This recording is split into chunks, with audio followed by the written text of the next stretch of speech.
قوم بچي د قوم د بچو مستقبل خشي. صرف یو سړی راغلی او د استاد سره ناست چې استاد جي څه باره کې مشوره ده په څه باندې به خبرې کول غواړي لکه وکړي چې زموږ لپاره لګي تنخواګانې سیوا کړي.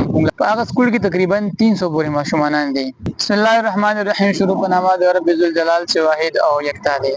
نیم ضرور تاسو ملګری سمیع الله تاسو ګوري زموږ یوټیوب چینل سمیع الله کې د مقصودی عربیه او په دې نوم باندې د فیسبوک پاڼه هم.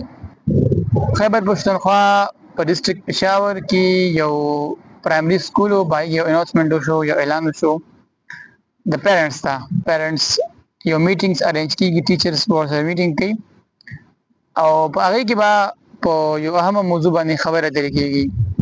په هغه سکول کې تقریبا 300 پورې ماشومان دي او هغه ماشومان ټول د یو کلی د یو علاقې ماشومان دي. په دې میټینګ کې څه خبرې کېدلې؟ نه به دا خبرې کېدلې چې یاره تاسو حکومت ته مطالبه وکړئ چې زموږ لپاره لګي تنخواګانې سیوا کړي، موږ له مراعات سیوا کړي. نه به دا مطالبه وه، نه به دا خبره کېدله چې حکومت ته مطالبه وکړي چې زموږ دا بلډینګ ګډ کړي یا نو د خپل ذاتي څه مفادات پکې د ټیچرز نه و. صرف او صرف یو مفاد دا و چې د قوم بچي د قوم د بچو مستقبل خشي. هغه ماشومان چې کوم ایجوکیشن حاصلې تعلیم حاصلې چې هغوی مزید نور هم بهتروالی راشي په ایجوکیشن میدان کې هم په بیهیویر کې هم او دیگر ورلد سره مقابله وکړي، دنیا سره مقابله وکړي.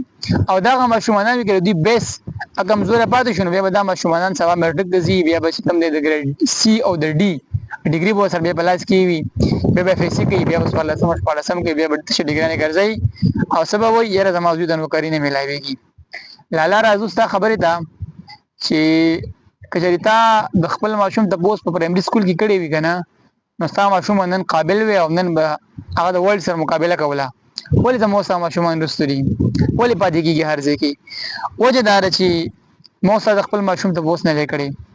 په دغه اناونسمنټ نه پس په 300 ماشومان دغه سکول کې دي. 300 ماشومان صرف او صرف یو سړی راغلی او د استاد سره ناست چې استاد جي څه باره کې مشوره ده په څه باندې به خبرې کول غواړي.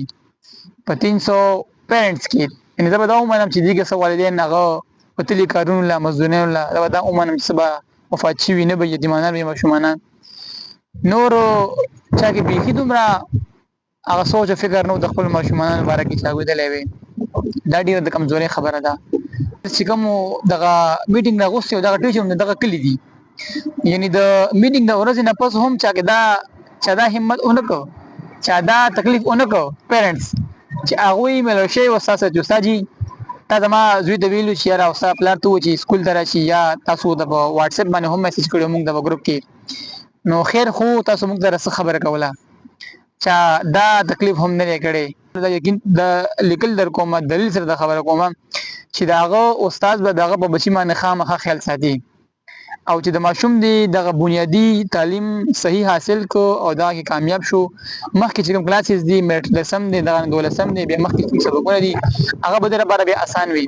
خو د ماشوم دی بنیاد کمزوري وي، بنیاد کمزوري وي نو بیا به مخکې هم ماشوم ستا کمزوري وي. زه دا خبره په افسوس سره کوم چې کم از کم د خپل ماشومانو خیال ساتئ، تپوس کوئ، ځکه چې دغه ټیچر زموږ ستاسو په سر باندې هغوی له حکومت تنخواه ورکوي. زموږ ستا د بچي تعلیم دپاره ماشومانو د ایجوکیشن دپاره هغوی مقرر کړي دي. هغوی دنیا مراعات ورکوي چې موږ دې نه فایده وانخلو دا به زموږ ډېره غټه کمزوري وي.